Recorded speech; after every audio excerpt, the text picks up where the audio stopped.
On June 28th, President Moon Jae-in was greeted by Japanese Prime Minister Abe Shinzo for seconds on the photo line at the G20 Summit.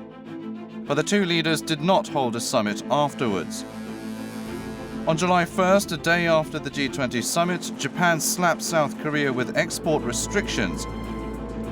It said it is revising its policies to curb exports of tech materials that are used to produce TVs and semiconductors that go into smartphones. The restrictions are expected to deal a critical blow to South Korean firms as well as Japanese exporters. 외교 당국으로서는 그런 상황이 발생하지 않도록 면밀히 준비를 하고 협의를 하고 있습니다. 보복 조치가 있을 경우에는 저희도 가만히 있을 수는 없을 것으로 생각이 됩니다. The move is seen as a retaliation against South Korea's Supreme Court ruling on compensation for wartime forced laborers. With the South Korean government hinting at taking actions against the export curb, the chance of a trade war between the two countries is mounting. Hello, welcome to The Point World Affairs. I'm your host, Daniel Chad. There's been escalating tensions between South Korea and Japan, mainly over historical disputes. And now, after the G20 Summit, Tokyo decides to impose strict export curbs on Seoul. This is the matter we'll be taking a deeper look into today. Join me in the studio for an in-depth analysis. Let's get to the point.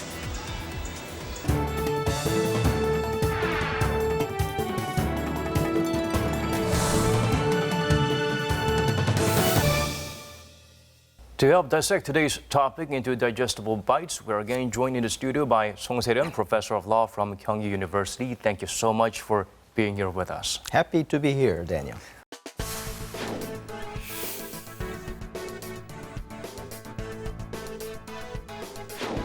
Well, we were happy when the G20 began, but as it ended, we just heard Abe pulled out this export restriction card.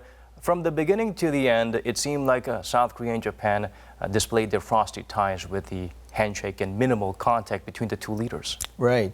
That announcement of the export control, that was curious timing-wise because G20 was all about free trade and fair trade, and Shinzo Abe was the chairman.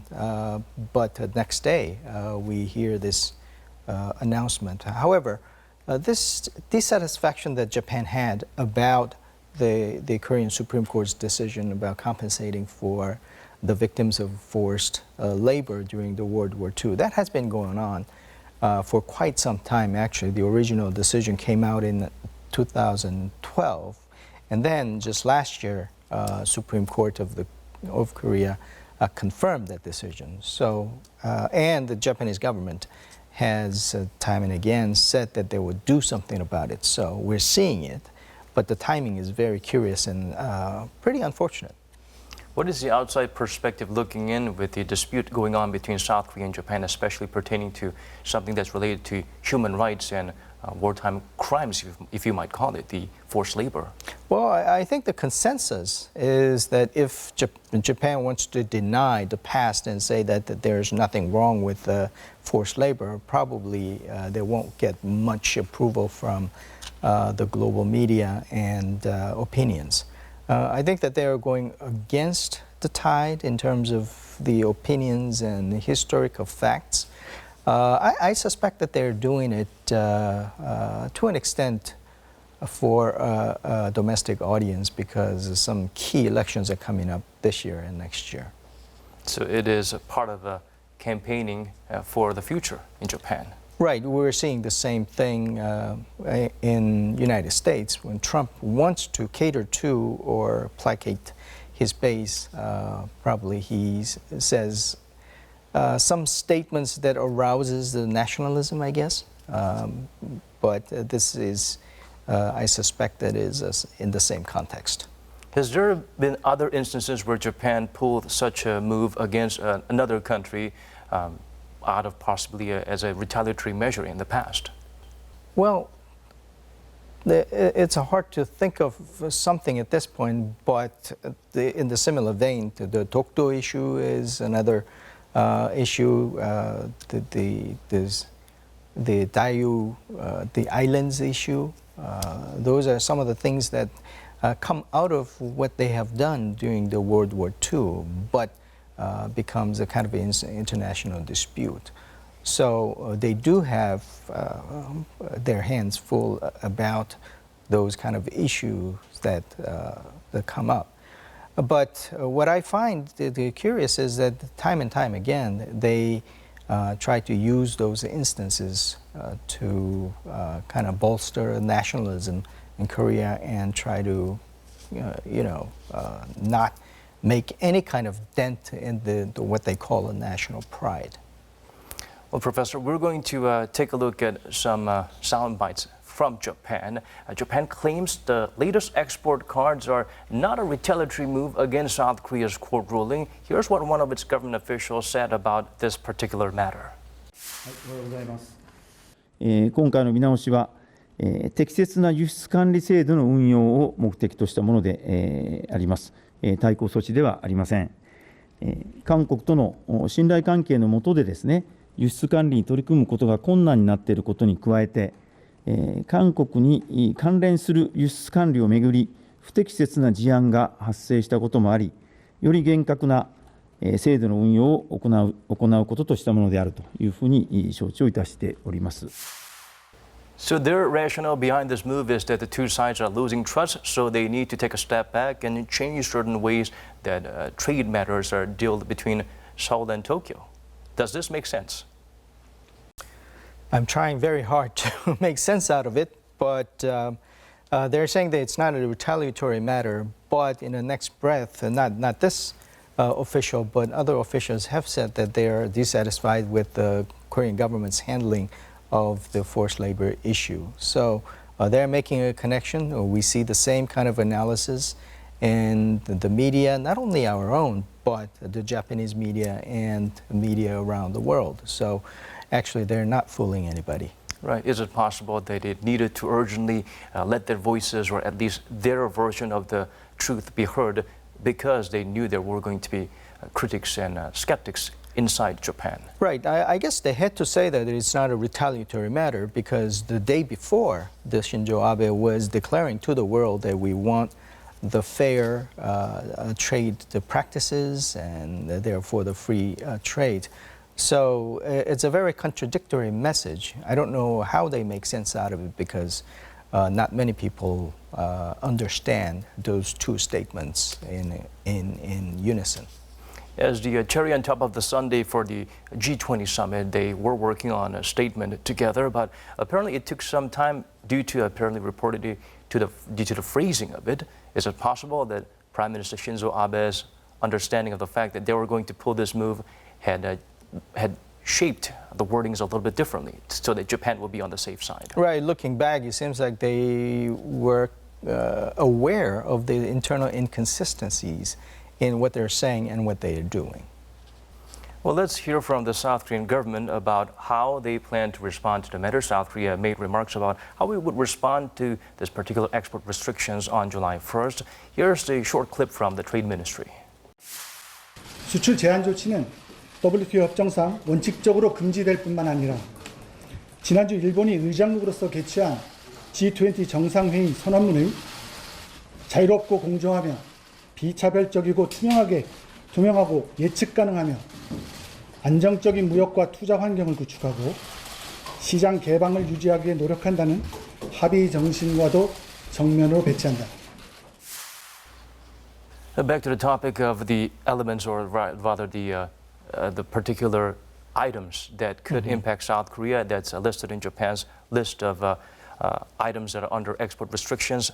Fluorine, polyamide, resist, and etching gas, almost unknown resources to most people, but they are essential in making smartphones, TVs, or chips. And the biggest problem is that Japan produces about 70 to 90% of these materials or the parts worldwide. Right. In that sense, they're key materials that the Korean companies use. And again, we have to also name the display materials, which is probably a strong industry in Korea. In a short run, I think the Korean companies will be affected by it, but the experts are saying that it's very interesting. You look at the stock markets. Some industries probably show that some companies that uses this material, their stock price is a little bit down, but not really in a drastic fashion. And the explanations from the experts and the companies themselves are that this situation they're well aware of for quite a while. Because of that, there has been some efforts to diversify. And there are some cases where Japanese companies also has facilities in Korea as well, so they won't be not affected very much. So in that sense, some experts are saying that in the long term, the impact would be limited or containable. And they also say that this gives a chance for Korean companies to develop the capabilities to match the supply capabilities that Japanese companies have. So in that sense, looking forward, probably it's good news for some companies in Korea as well. Right. There are probably possibly obscure smaller companies that has the potential to step up to the plate and make decisive decisions and advancements in certain sectors. But Japan, of course, if they were to be aware of this possibility, would they not be responding with some urgency that they do not want to lose their place in this competitive field? Yeah, in that sense, it's quite curious. If you look at the Japanese media, the reaction from the Japanese industries are surprised, concerned, and sometimes the expression is disappointing. And they worry that this kind of a political move would hurt the business relationship that not only they have with Korea, but because of those materials that are produced using the Japanese the materials actually flow back to Japan in many cases. So in that sense, that whole supply chain cooperation system may break down, and that hurts everybody. Well, we've heard from the Japanese government and the South Korean government regarding this particular matter. And now let us turn to another expert from outside of Korea. Let's connect live via Skype to talk about this particular issue with a local expert. We are joined by Jonathan Berkshire Miller, Senior Fellow at the Japan Institute of International Affairs. Hello there. Well, thanks very much for having me on tonight. Well, Jonathan, Japan has plans to tighten its exports to South Korea of key tech materials used in semiconductors. How are Japanese politicians and the people responding to this move? Thank you for the question. With regard to the new export controls that are tighter export controls for Japanese exporters on high technology components to South Korea, this indeed is a worrying sign. We've seen in recent months a lowering of the Japan-South Korea relationship on a range of factors. I think from the Japanese perspective, there's the 2015 Comfort Women Agreement that has fallen apart, and also the wartime labor issue, which is another sticking point, especially from Japanese politicians affiliated with the ruling party, which is the Liberal Democratic Party led by Prime Minister Abe. It's a little bit too early on the public perception and some of the political views right now to see how this will go down. But I think that this is a stronger reaction than I think even those who follow this relationship closely and are aware of the frustration from the Japanese side on how things have been developing. This is a bit of a stronger response than I think a lot of people expected. So I think there's a valid reason for deep concern about how this relationship goes forward. Dr. Miller, the South Korea here is pretty worried that this kind of frustrated relationship between Korea and Japan will be prolonged because of this historical disputes and the export controls.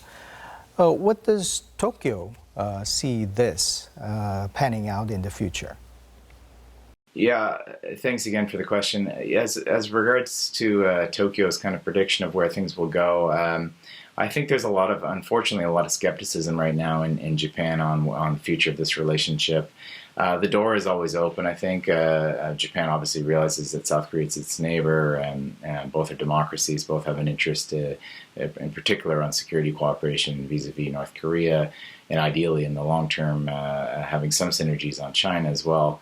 That being said, the range of issues where there's mistrust on, whether it's on Dr. Takashima, whether it's on the comfort women issue, whether it's on the labor issue, now this issue on the export controls of high-tech components, these are hard to surmount. And then you kind of compare that, ironically, to the Japan-China relationship, which has been under much stress over the past decade, but now is in a much more stable light. We saw Xi Jinping make his first visit to Japan since he's been made president. So this is a challenging period right now in the relationship between Japan and South Korea. You know, it's not that this is irreparable, but I think that at this juncture, I think Japan is not in a place where it feels that it's prepared to make an overture towards South Korea. Well, thank you so much for your time and insights. We appreciate it. Coming back to you, Professor, Japan is mulling about removing Korea from its white country list. Could you tell us a little bit more about this particular white list? Right. It's a list of favorable nations, and it gives a preferential treatment to the trade partners.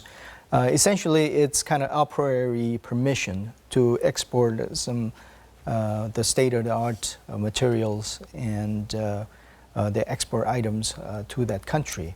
Now, there are about 27 countries, including Korea right now. If the Korea gets off it, what happens to the Korea is that any companies wants to export certain state-of-the-art items has to get a permission from the government, and that's the administrative red tape, and also it takes a long time. So in that sense, the Japan is saying that, well, Korea is not a friend country in terms of the trade. So the message is pretty disappointing.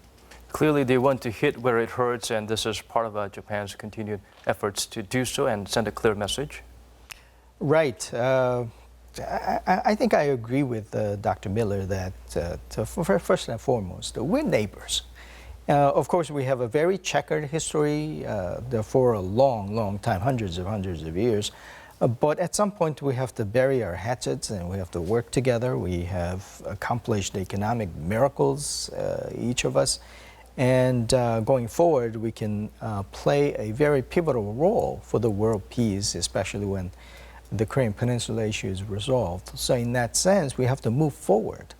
But these historical disputes have come up time and time again and becomes very sensitive issues. Now, I think Korea and China probably the same thing. We would expect Japan as an aggressor would be more active in being contrite and trying to make the matters resolved. But it seems like they're going kind of the other way for a while. So that becomes a source of trouble for countries because it,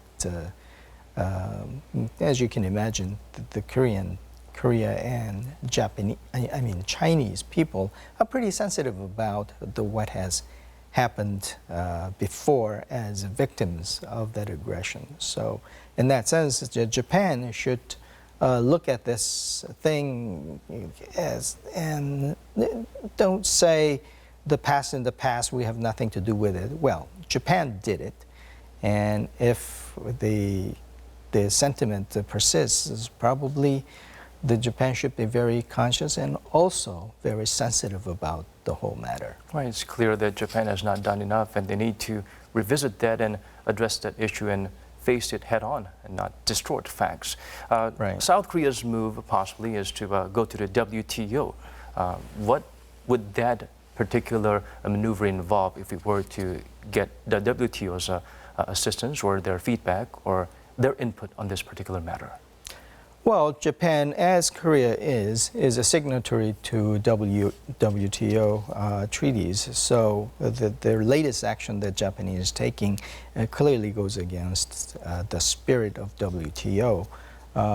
This issue probably would, if you want to analyze it from an international law point of view, a lot of people will agree that Korea has a pretty good cause of action to file a complaint against Japan.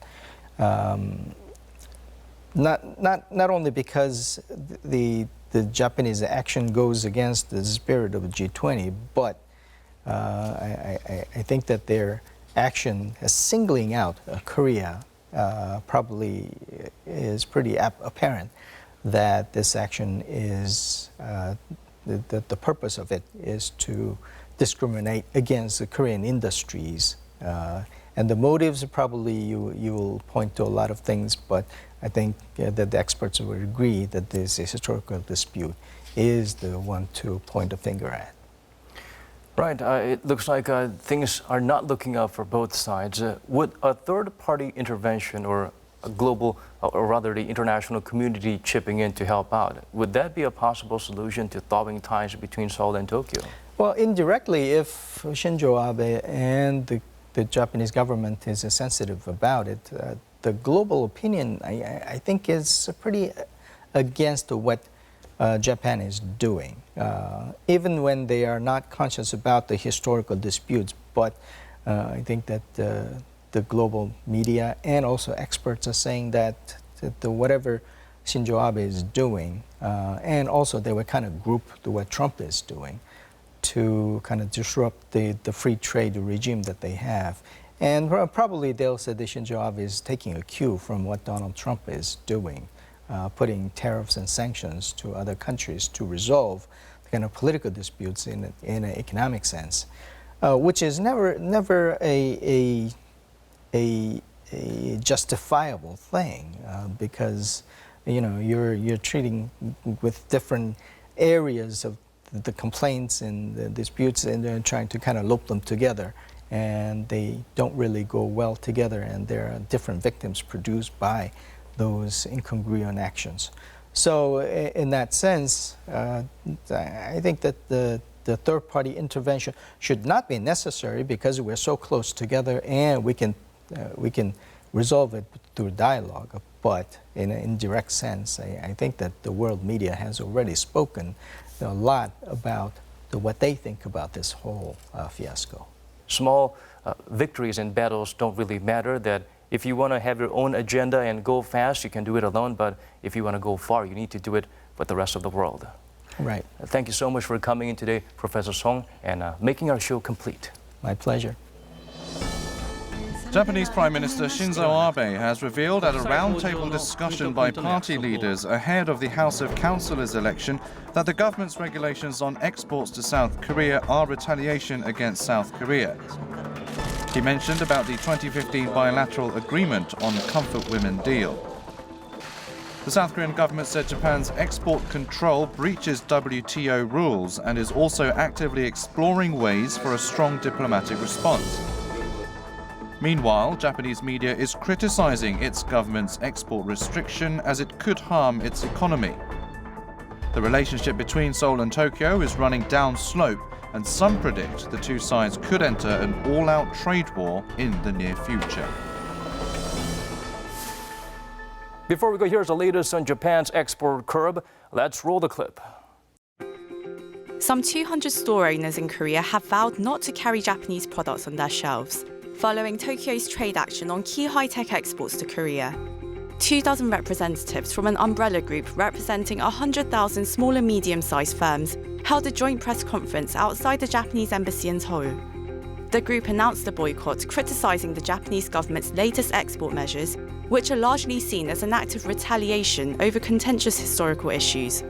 The merchant said instead of showing remorse for Japan's wartime atrocities, such as its sexual enslavement of Korean women and forced labor programs, the Abe administration is instead choosing provocative action. Their boycott will begin with small local supermarkets and convenience stores, but the movement is expected to expand. A growing number of consumers are also taking a stand against Japanese brands and products, including clothing brands like Uniqlo, electronics from Sony and Canon, and Asahi and Kirin beers. As of Friday, more than 27,000 people have signed a petition on Korea's presidential office website, requesting action against Japan's export measures, including a boycott of Japanese products and travel to Japan. That's all we have brought with us today. For more, do tune in again same time next week for a brand new episode of The Point World Affairs. Thank you so much for watching.